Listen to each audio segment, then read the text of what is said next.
Suivez-moi. C'est la fête des mères. C'est le minimum quand même.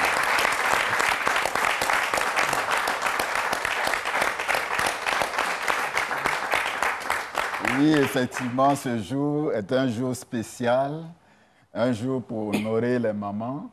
Tout le plaisir est pour nous d'être à ce rendez-vous et je voulais rendre grâce au Seigneur parce qu'il nous donne la vie, il nous donne la joie d'être entourés de nos mamans, celles qui sont aussi prêtes à être mamans.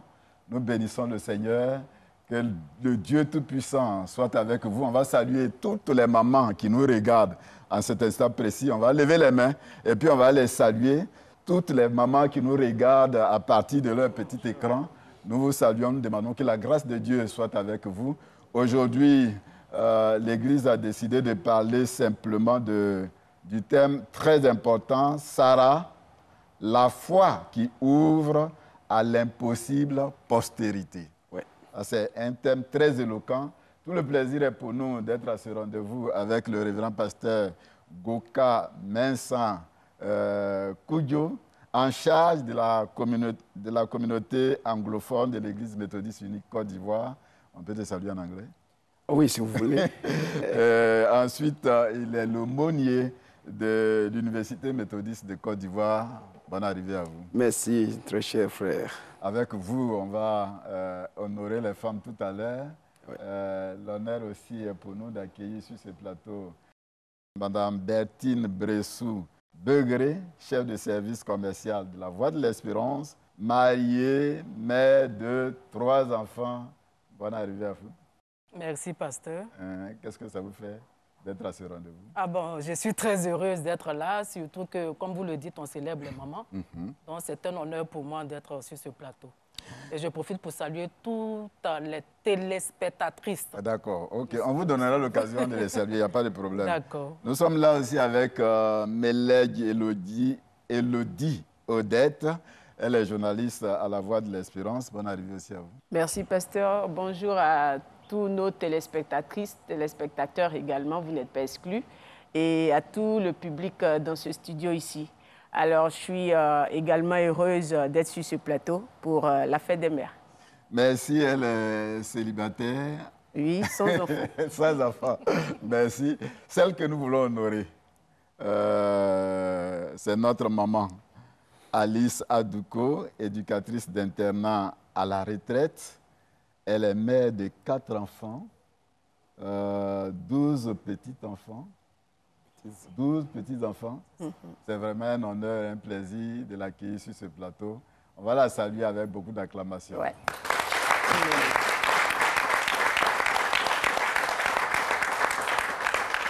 Maman Adouko, bonne arrivée sur ce plateau.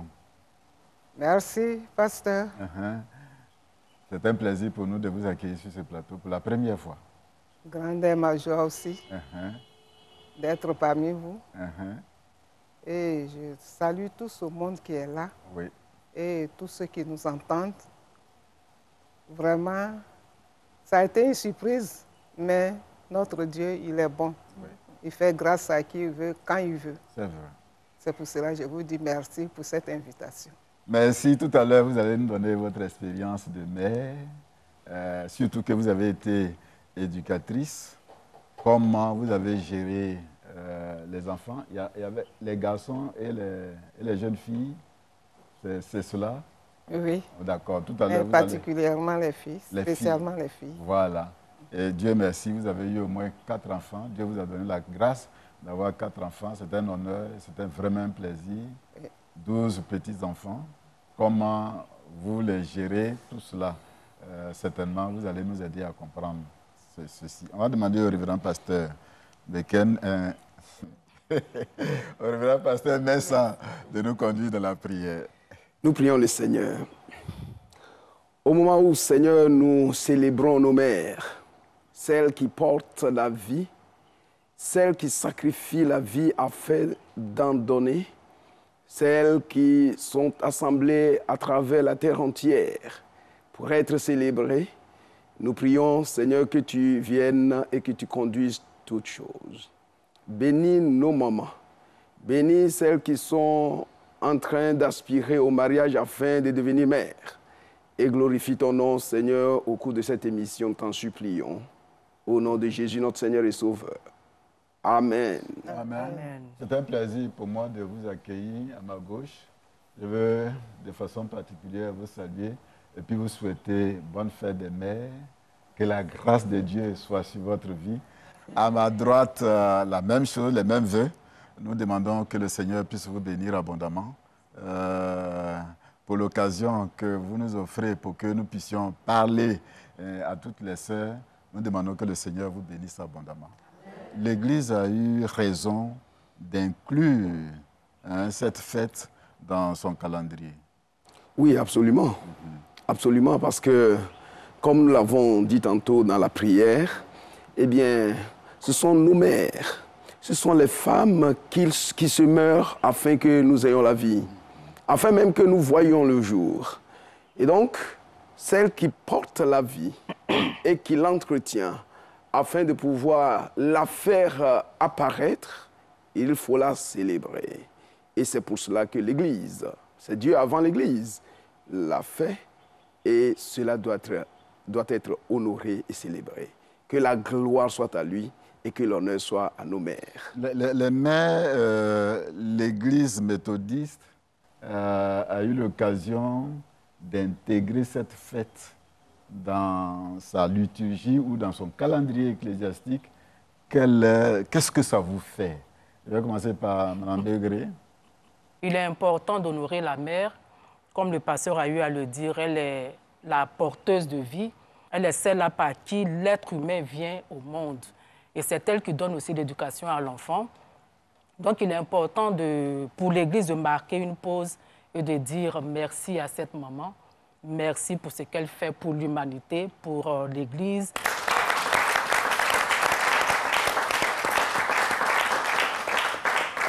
Merci spécialement à cause de vous. Nous avons choisi inviter la chorale, la trompette de Jéricho, de Cocody Angré, pour nous donner l'occasion de louer le Seigneur.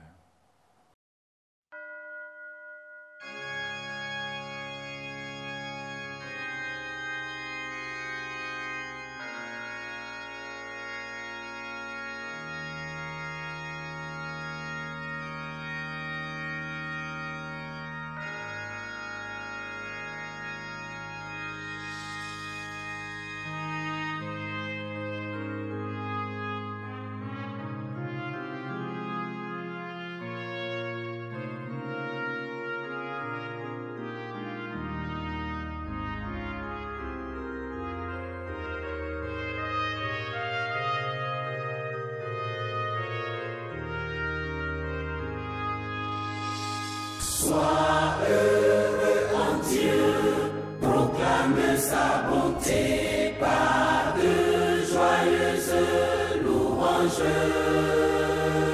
Sauvés par son sang, n'ayons aucune peur, car Jésus est notre rempart. Si Dieu est pour nous, si Dieu est pour nous, qui sera contre nous? Qui sera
Qu'est-ce que cela vous fait de voir des femmes en train de danser, de louer, être en chorale?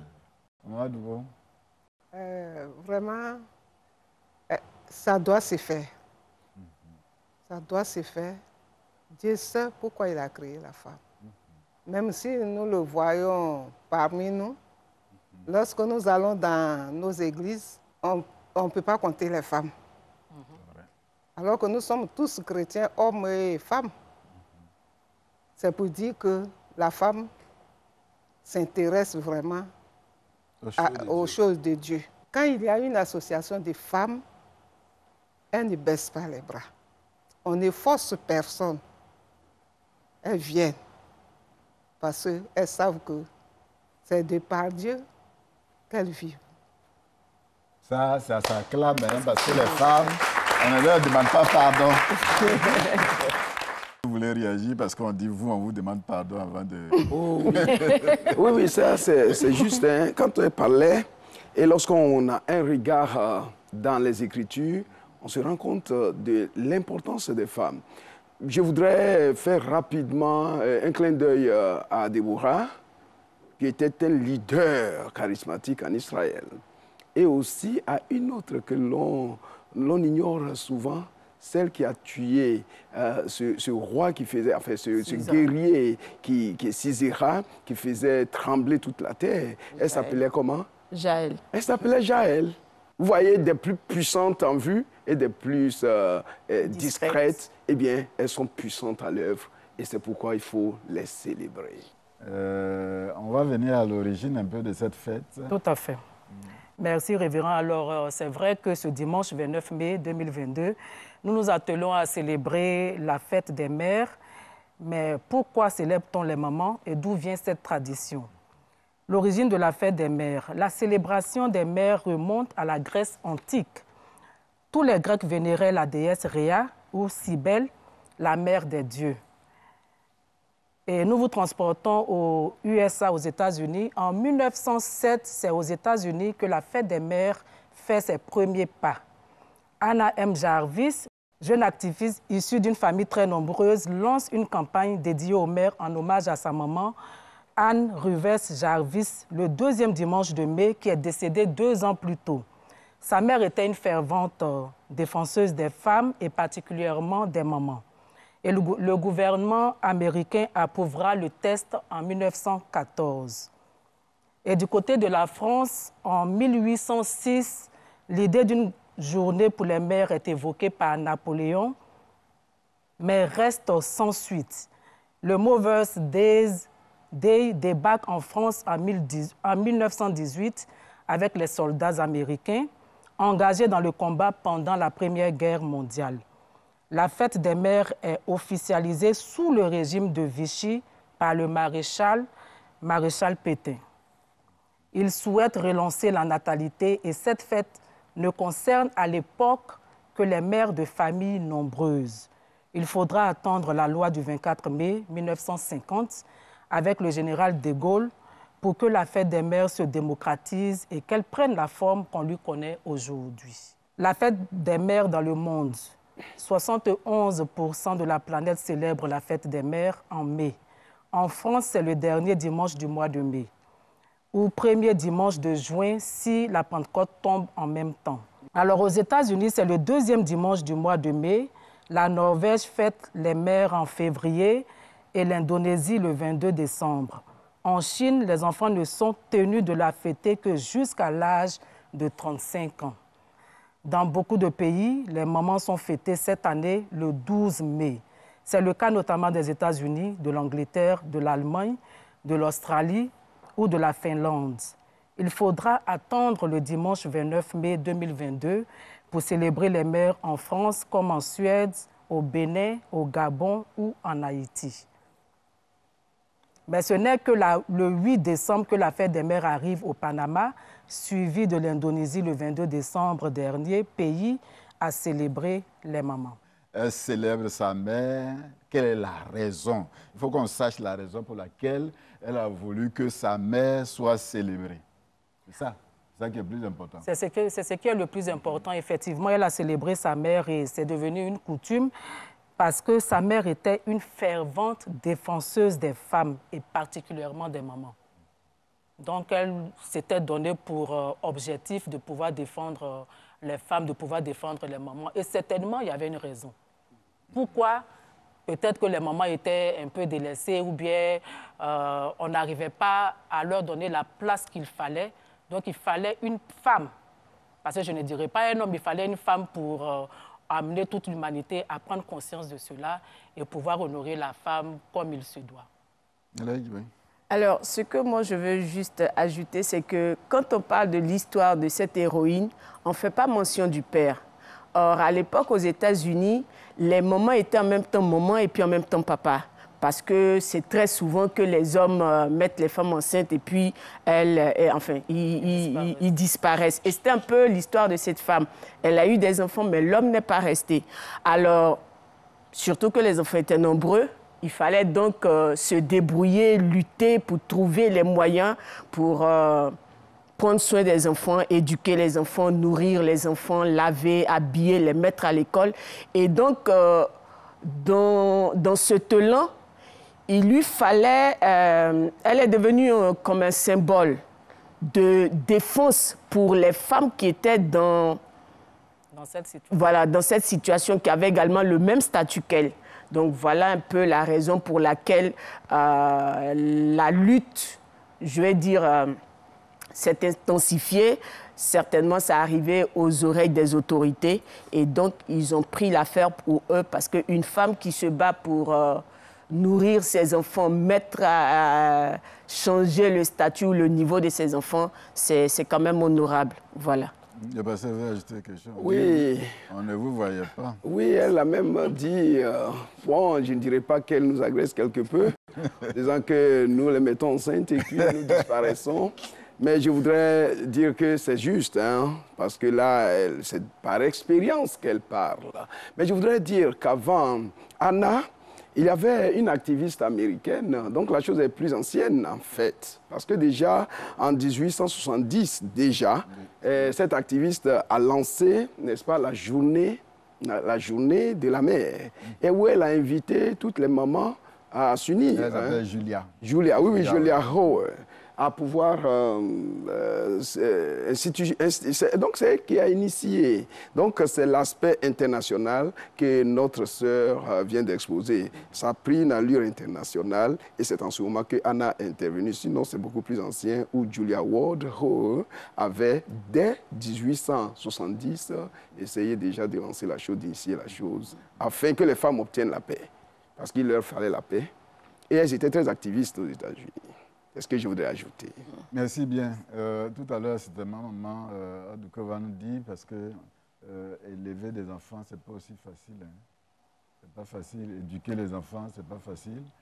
D'abord, maman biologique, mais aussi maman qui a éduqué beaucoup de filles à l'internat. J'étais en train de dire que hier, vous avez célébré les femmes au niveau de la Voie de l'Espérance à l'église du Jubilé. Qu'est-ce qui vous a motivé? Oh, merci. Alors, on s'est dit au niveau de la Voie de l'Espérance que lorsque nous parlons même de la Voie de l'Espérance, beaucoup sont les femmes qui se lèvent pour accompagner la Voie de l'Espérance. Et beaucoup sont aussi les femmes qui s'impliquent dans le fonctionnement de la Voie de l'Espérance, même quand on parle des prédicateurs, des annonceurs et autres, ceux qui portent même l'Évangile. Nous avons beaucoup de femmes qui interviennent sur la Voie de l'Espérance. Et on s'est dit pour cette année 2022, il fallait que nous puissions, nous aussi, penser à la chose et puis dire, mais pourquoi pas célébrer les mamans? C'est une première. C'est une première parce que ce qu'on a l'habitude de faire avec la Voie de l'Espérance, c'est la fête de Noël avec les enfants. Mais on s'est dit, mais pour qu'il y ait des enfants, il faut qu'il y ait des mamans. Et donc, il est vraiment très important d'honorer les mamans. Et c'est pour cela que nous avons dit, pour cette année, il faut le faire. Et nous avons donc choisi le samedi 28 mai 2022, donc hier, pour célébrer toutes les mamans, de sorte qu'aujourd'hui, dimanche, elles puissent regagner leurs différentes communautés pour être célébrées. Est-ce qu'il y a des prédicatrices parmi nous ici? Oui. Est-ce qu'il y a des prédicatrices? Levez les mains, je vais voir. Est-ce qu'il y a des prédicatrices? Voilà, il y a des prédicatrices. Voilà. elles sont à tous les niveaux, comme elle a dit tout à l'heure, parce que les femmes, elles sont vraiment dévouées, engagées pour l'œuvre de Dieu. Donc c'est important de célébrer les femmes. C'est important. C'est important de les célébrer. Et puis, nous avons été vraiment très heureuses de voir qu'elles ont répondu nombreuses. Toutes celles qui sont là étaient là. Hier, elles ont été honorées comme il se devait. Et je crois qu'elles sont reparties vraiment très satisfaites. Et nous croyons que c'est la première édition, mais ça va être une institution pour nous. Et les années à venir, on va encore mieux organiser la chose. Et les questions ici de fête de mère, est-ce que celle... Vous voulez ajouter quelque chose avant? Celle qui n'est pas mère, est-ce qu'elle a besoin d'être célébrée? Absolument, absolument. Celle qui n'est pas mère, elle a le droit d'être célébrée parce qu'il ne s'agit pas juste de faire des enfants, mais il s'agit de faire des enfants et de pouvoir en prendre soin. Alors, il y en a qui font des enfants. Aujourd'hui, il y a des enfants qu'on retrouve dans des poubelles, qu'on retrouve dans des caniveaux. Et ces enfants-là viennent de femmes. Mais il y a d'autres femmes qui les récupèrent, qui en prennent soin. Et donc, qu'elle est mise au monde ou qu'elle ait pris soin, elle est mère et donc elle doit être célébrée. Vous voulez ajouter quelque chose? Je voudrais ajouter quelque chose, effectivement, à la suite d'Élodie. Comme elle le dit, il est important de célébrer toutes les femmes. Et c'est ce que nous avons fait hier. On a dit jeune fille, jeune femme, maman, mémé. Toutes les femmes doivent être célébrées. La jeune fille, elle est appelée à être mère. Celle qui est mère aussi, bon, elle est déjà mère, mais on doit la célébrer. Mais celle qui n'est pas encore mère, il est important de la célébrer. Pourquoi? Parce que, comme elle le dit, il ne suffit pas de mettre seulement au monde un enfant, mais celle qui éduque aussi à sa place. C'est pour ça que souvent on parle de la mère biologique, on parle de la mère spirituelle, on parle de la mère qui est adoptive. Voilà, adoptive. Il y a certaines femmes qui n'ont pas mis au monde un enfant, mais l'éducation qu'elles donnent, l'amour, elles ont beaucoup d'amour à revendre. Et pour cela, là, elles ont besoin d'avoir des enfants. Nos mamans ont eu beaucoup d'enfants à charge. Maman Adouko, elle nous parle, elle nous dit qu'elle a 4 enfants. Mais moi, j'ai connu Maman Adouko à l'internat. Elle était notre internat, elle était, notre éducatrice d'internat, mais il fallait gérer toutes les filles dont elle avait la charge. Mais ce n'est pas parce qu'elle les avait mises au monde, mais elle a su donner l'amour qu'il fallait pour que ces filles-là ne puissent pas dévier, qu'elles restent sur la droite ligne. On peut ouvrir une parenthèse. Oui. Quand vous parlez de Maman Adouko par rapport à l'internat, est-ce que vous pouvez donner un peu d'expérience? Comment... Vraiment, le travail d'éducateur, comme éducatrice, c'est pas facile. C'est pas facile. C'est comme les enseignants. Parce que c'est tous les comportements qui sont réunis. Il faut savoir comment les gérer. C'est pour cela qu'il faut être proche de ces enfants. Il y en a qui vont vous insulter, mais ce n'est pas pour cela. Lorsqu'ils vont tomber malades, vous n'allez pas vous occuper d'eux. Tout à fait. Si vraiment tu veux faire ce travail, tu demandes la force, la grâce de Dieu pour tenir. Comme Tata Betty est en train de le dire, elle a vu un peu. Celles qui veulent sortir ou bien qui veulent faire ce qu'elles veulent, qui est hors du règlement intérieur, m'ont traité de sorcière. Donc, vraiment, il faut chercher à connaître. C'est la même chose dans nos maisons. Il y a des enfants qui sont récalcitrants. Il y en a qui sont bien à éduquer. Moi, sur ce plan, je n'ai pas eu de problème. Je n'ai pas eu de problème avec mes enfants. J'ai dit, j'ai 4 enfants, mais j'ai plus de 4 autres. Je ne les ai pas adoptés, mais volontairement, ces enfants sont venus habiter la vie de la famille Adouko. Donc, quand tu veux éduquer un enfant, il faut chercher à le connaître. Dans votre carrière? Dans ma carrière, en tout cas, ce qui m'a marqué, c'est l'amour que Dieu m'a permis d'avoir pour ces enfants, soutenu par mon mari. La preuve en est que lorsque j'ai quitté le CSP de Dabou, le nombre d'internes a diminué. le nombre d'internes a diminué. Parce que je ne dis pas que personne ne peut faire comme j'ai fait, mais chacun a sa manière de faire. Sure. Même les éducateurs, beaucoup j'étais leur conseiller. Parce qu'il y a un même aujourd'hui, il m'appelle maman. Oh, c'est un collègue. Il dit c'est moi qui lui ai appris à travailler. Si un enfant est récalcitrant, il ne faut pas le rejeter. Parce que deux fois, il peut être dans un groupe ou ne pas être dans le groupe. Mais s'il n'est pas dans le groupe, qui te dit qu'il n'est pas dans le groupe, il faut accepter. Même si tu sais qu'il est dedans, il faut accepter et le prendre comme il te l'a demandé.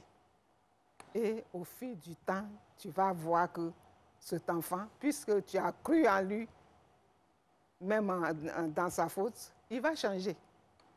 Il va changer. Et c'est ce que j'ai fait avec les éducateurs du côté des garçons. Aujourd'hui, vraiment, toujours on s'appelle, on se dit merci, on se dit merci. C'est un travail qui est difficile, très difficile. Comme je le disais, c'est avec le soutien de mon mari aussi.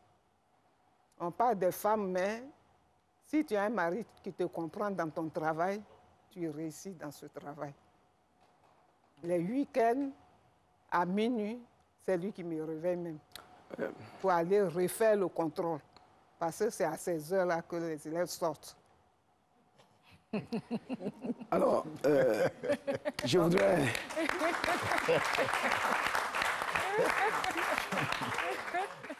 Vraiment, c'est un travail que j'ai aimé. Merci bien, maman. Merci bien. Le pasteur veut ajouter quelque chose? Oui, en fait, ce que disait maman tout à l'heure, finalement, on l'appelle maman, et elle a témoigné. Mais il me semble qu'elle pense avoir eu 8 enfants, alors que peut-être elle en a eu 8000. C'est ça. Puisque de par son expérience d'éducatrice, elle a eu des enfants intellectuels de par l'éducation, des enfants affectifs, mais elle a eu des milliers d'enfants. Et nous voulons vraiment dire au Seigneur de la bénir, de continuer de la bénir. Et puisqu'il sera tout à l'heure question de postérité, que sa postérité soit bénie. Alléluia. On va demander à la chorale de louer le Seigneur.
Voici bien à la chorale Les Trompettes de Jéricho.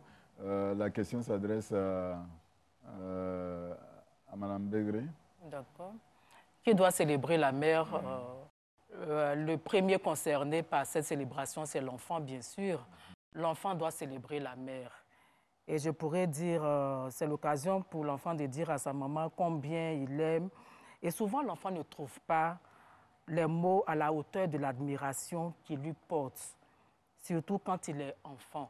Et c'est pour cela, si vous le permettez, avec le mot maman, je pourrais dire M merveilleuse, A astucieuse, M minutieuse, A à l'écoute, N naturel, ce qui fait maman. Et puis ensuite, nous avons, on pourra dire peut-être papa. Papa pourra célébrer maman parce que papa, avant de devenir papa, il était enfant. Donc, il faut bien qu'il accepte de célébrer maman. Il est important que vous posiez la question parce qu'aujourd'hui, dans les ménages, on voit souvent quand maman même demande à papa, mais il faut me dire au moins bonne fête maman. Et puis, il faut entendre ce que le père va dire, l'époux va dire. Est-ce que tu es ma mère? Mais on n'a pas besoin de donner une telle réponse à la femme. La femme, souvent, n'a pas besoin d'un gros cadeau, d'un grand cadeau. Le petit cadeau dont elle a besoin, c'est un geste d'amour. Maman l'a dit tout à l'heure. Dieu lui a permis d'avoir beaucoup d'amour dans son cœur pour communiquer aux enfants. La femme, ce qu'elle attend de son époux, c'est seulement de l'amour. Et si l'homme prend la peine de lui dire « bonne fête, maman », même s'il ne lui a pas donné même un bonbon, ça lui suffit largement. Mais au lieu de cela, ce n'est pas la peine de lui donner, à la place de peut-être « bonne fête, maman », est-ce que c'est toi qui es ma mère, vraiment, qu'on n'entende pas ces choses dans les ménages? Madouko, quel est le conseil que vous pouvez donner aux jeunes gens? Beaucoup ne comprennent pas que c'est par nous, ils sont sur cette terre. C'est pour cela que je voudrais dire à tous les enfants, quel que soit ce que ta mère est, elle est ta mère. Elle est ta mère. Tu lui dois obéissance. C'est dit dans la parole de Dieu. Obéis à tes parents, honore tes parents pour que tu vives longtemps. C'est le seul commandement suivi d'une promesse. Oui. Parce que la maman, elle est tout. L'homme, souvent, il n'a pas le temps. Il n'a pas le temps. L'éducation, tout ce qui concerne l'enfant, c'est la maman qui est au contrôle. La maman qui est au contrôle. Donc, il faut vraiment que les enfants respectent leur maman, obéissent à leur maman. Même si tu n'as rien pour fêter ta maman, ce n'est pas un problème. Elle connaît ta vie, elle sait qui tu es. Elle n'a pas besoin d'un cadeau ou de quoi. Mais tu dis merci maman. Parce que c'est grâce à elle. C'est elle qui a été le port par lequel Dieu t'a emmené sur terre. Pour que tu vives, que tu sois un enfant. Quel que soit ce que tu es, il y a des enfants qui abandonnent leurs enfants et leur maman. Ce n'est pas bien parce qu'elle est sorcière. Mais quand elle te mettait au monde, elle ne t'a pas tué. Vraiment. Si elle ne veut pas de toi, qu'elle te tue. Donc il faut vraiment que les enfants reviennent sur leurs décisions. Parce que nombreux sont ceux qui font ça. Nombreux sont ceux qui font ça. Que le Seigneur les aide. Parce que c'est de par le Seigneur seul. Mais nous, les mamans aussi, ce n'est pas parce que l'enfant ne nous obéit pas, il fait ce qu'il veut, que nous devons dire les paroles méchantes. Ça va l'enfoncer davantage. Mais on confie ça au Seigneur. Il faut être patient, sage surtout.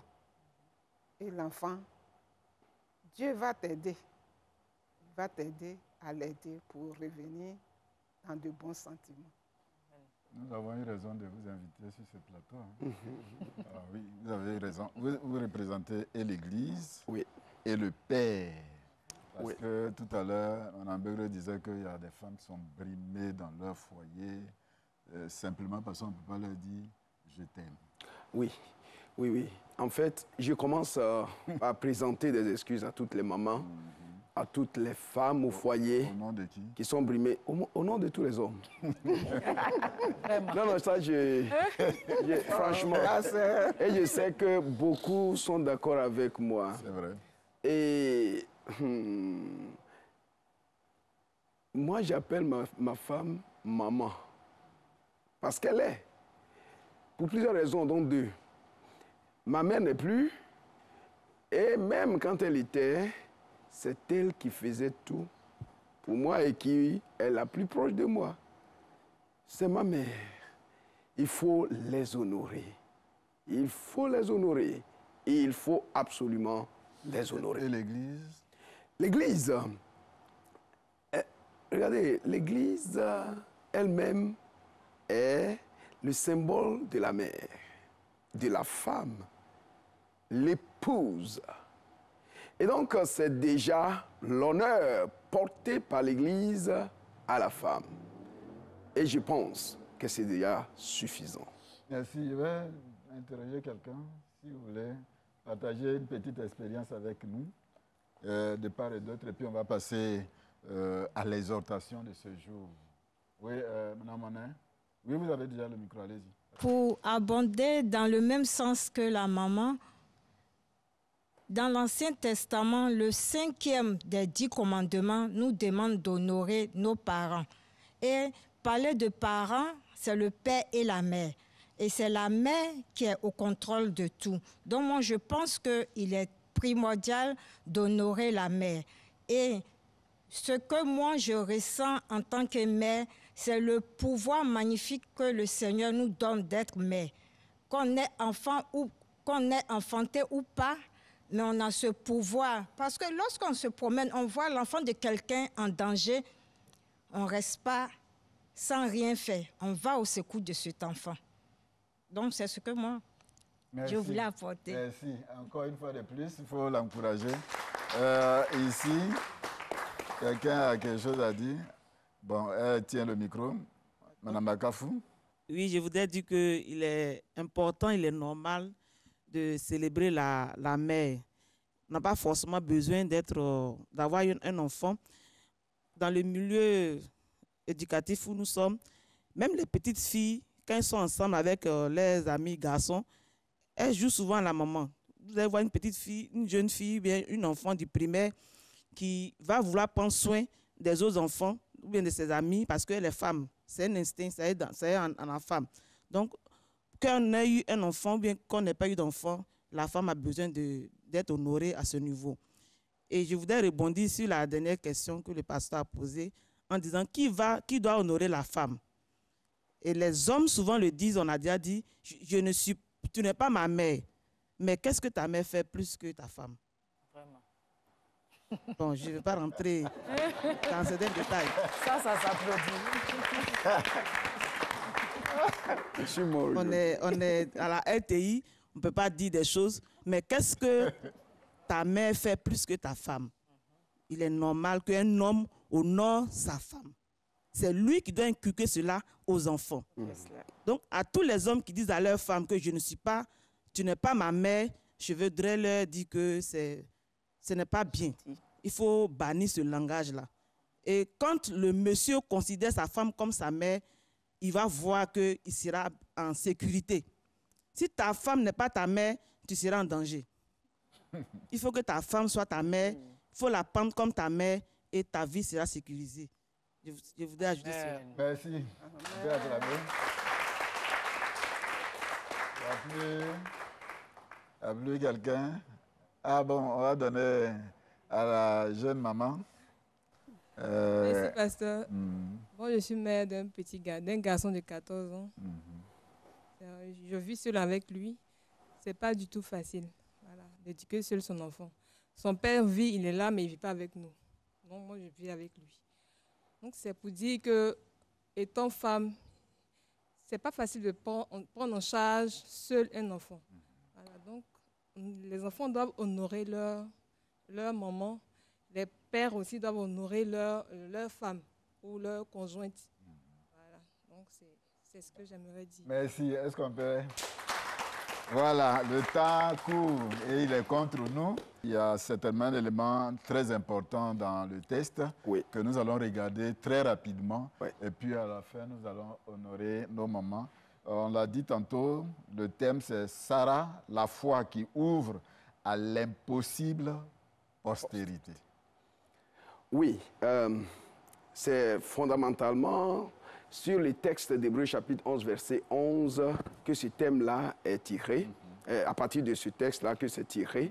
Mais nous allons faire une petite exhortation en peut-être 5 minutes. Moins de 5 minutes. Moins de 5 minutes, voilà. Sur les 3 textes en tout cas. Alors donc, prenons Genèse chapitre 17, les versets 5 et 17 pour dire que déjà, où nous lisons ceci, Sarai, ton épouse, c'est Dieu qui s'adressait à Abraham. Sarai, ton épouse, tu n'appelleras son nom Sarai, car Sarah sera son nom. Je la bénirai en te donnant par elle aussi un fils. Je la bénirai en ce qu'elle produira des nations et que des chefs des peuples naîtront d'elle. Alors, ce qu'il faut retenir de ce texte, c'est qu'il y a ce qu'on peut appeler le changement de nom comme facteur d'entrée dans l'alliance de l'impossible postérité. Ça, c'est extrêmement important. Donc, Dieu, pour pouvoir faire entrer Sarai dans l'alliance abrahamique, qui lui aussi avait déjà connu le changement de nom, eh bien, il fallait changer son nom de Sarai en Sarah. Qu'est-ce que cela cache? Abraham, qui était père élevé, a été changé en Abraham, qui est père de la multitude. Et ce fut donc dans le cadre de cette alliance que Dieu va conclure avec Abraham, par le moyen de la promesse, eh bien, de la postérité. Alors, n'oublions pas qu'Abraham avait déjà 90 ans lorsque Dieu intervenait. Au verset 15 du même chapitre, Dieu revient, du même chapitre 17, Dieu revient et il emploie la même méthode en s'adressant à Sarai pour la faire entrer dans cette alliance comme nous l'avons dit. Alors remarquez que dans ce processus, l'individualisme cède la place au collectivisme. L'individualité va laisser la place à la communauté. Qu'est-ce à dire? Abraham, qui était père élevé, ça c'est personnel, c'est pour lui seul. Abraham, il est père de toutes les nations. Vous comprenez? Et la même chose se répète pour Sarai. Sarai qui était ma princesse, c'est-à-dire pour moi seul, pas pour les autres, devient Sarah, qui est princesse tout court, qui devient donc pour tous. Encore ici, pour que Sarai entre dans cette alliance et ait part à cette promesse de devenir mère de plusieurs nations et de plusieurs chefs des nations, eh bien, il fallait qu'elle délaisse l'égoïsme, ma princesse, pour devenir princesse tout court pour tout le monde. Ça, c'est important. Alors, on va plus loin. Et lorsque nous voyons, dit, au verset 10, dit, Sarai, ton épouse, tu ne l'appelleras pas. Ça, c'est changement de nom. Mais je la bénirai en te donnant par elle aussi. Remarquez, elle aussi, un fils. Je la bénirai en ce qu'elle produira. Elle engendrera. Elle va engendrer des nations. Changement donc de paradigme. Sarah bénéficie donc des mêmes promesses et des mêmes bénédictions que Abraham, son époux. Venons-en maintenant à Hébreux, chapitre 11, verset 11. Ici, c'est le changement de paradigme par le moyen de la foi. Regardez bien, et nous lisons le texte en 8 secondes. C'est par la foi que Sarah elle-même, malgré son âge avancé, fut rendue capable d'avoir une postérité parce qu'elle crut à la fidélité de celui qui avait fait la promesse. Regardez, on parle de elle aussi et on vient parler d'elle-même. Ce n'est pas fortuit, nous allons le voir tout à l'heure. Selon d'autres versions, regardons par exemple cette version. C'est par la foi aussi que Sarah elle-même reçut la puissance de concevoir. Et cela malgré son âge avancé. Malgré donc son âge de 90 qui était déjà l'âge de ménopause, parce qu'elle a cru tout simplement à la fidélité de celui qui a fait la promesse. Tout à l'heure, on a dit que c'est les enfants et les maris qui devraient logiquement honorer leur maman. Nous avons bien voulu honorer notre maman qui est avec nous ici. Maman, mon héroïne. Donc, c'est Maman Doukou qui reçoit ces beaux cadeaux de la part de l'équipe.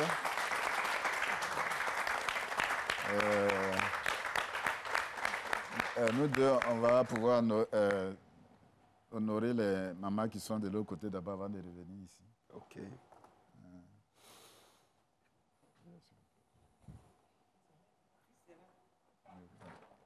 Attention. Votre fils est là? Vous nous Ah suivez, oui, non? ah oui, c'est ma mère. Vous me suivez, non? Oui, vous levez et puis prenez. Voilà, Dieu vous bénisse. Dieu vous bénisse. Dieu vous bénisse. C'est tout le grand cadeau qu'on a pour vous. Dieu vous bénisse. C'est déjà beaucoup. Ah, partenaire. Dieu vous bénisse. Télévision plus fleurs, c'est beaucoup. J'ai dit télévision plus fleurs, c'est beaucoup. Sachez que c'est l'équipe de Dieu avec nous hein, qui vous offre en prélude déjà de ce que vos maris vont faire.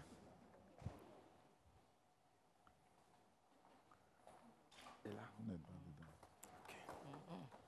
Vous n'êtes pas dedans. Attention, attention. OK. Bonne fête, maman. Bonne fête, maman. Bonne fête, maman. Lisa est venue. Pardon. Bonne fête, maman. Bonne fête, maman. Bonne fête, maman. Oui. Bonne fête, maman. Bonne fête, maman.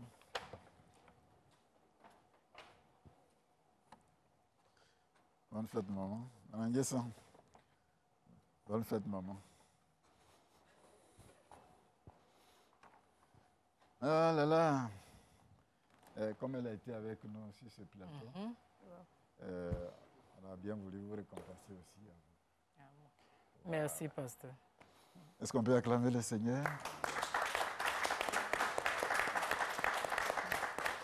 En tout cas, nous sommes à la fin de notre rendez-vous de ce jour.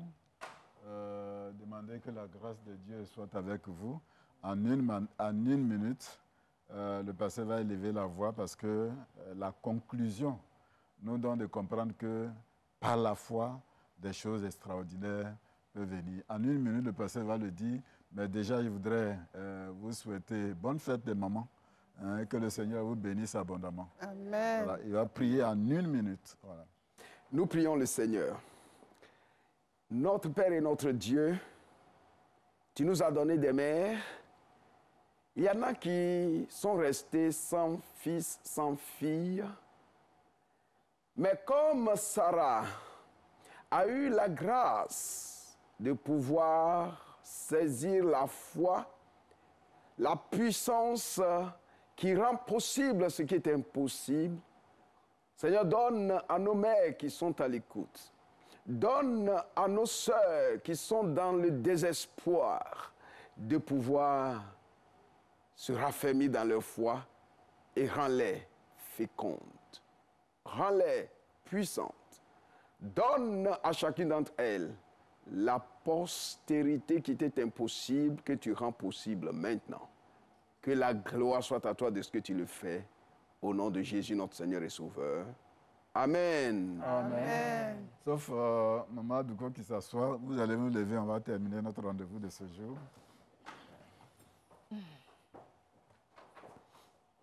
Merci à vous encore une fois de plus. Nous disons au revoir aux téléspectateurs en les saluant de cette façon. Merci à vous, vous qui nous avez regardés. Nous disons merci à toutes les dames. Bonne fête qui sont derrière les caméras. Que le Seigneur vous bénisse abondamment. Nous saluons notre réalisateur, M. Loukou Toussaint, qui nous a donné de réaliser cette émission. Mais demander que le Seigneur puisse soutenir toute la famille, parce que la semaine dernière, c'était compliqué pour lui. gloire et honneur te soient rendus parce que tu fais beaucoup de grâce dans sa vie. Amen. Amen. Living God.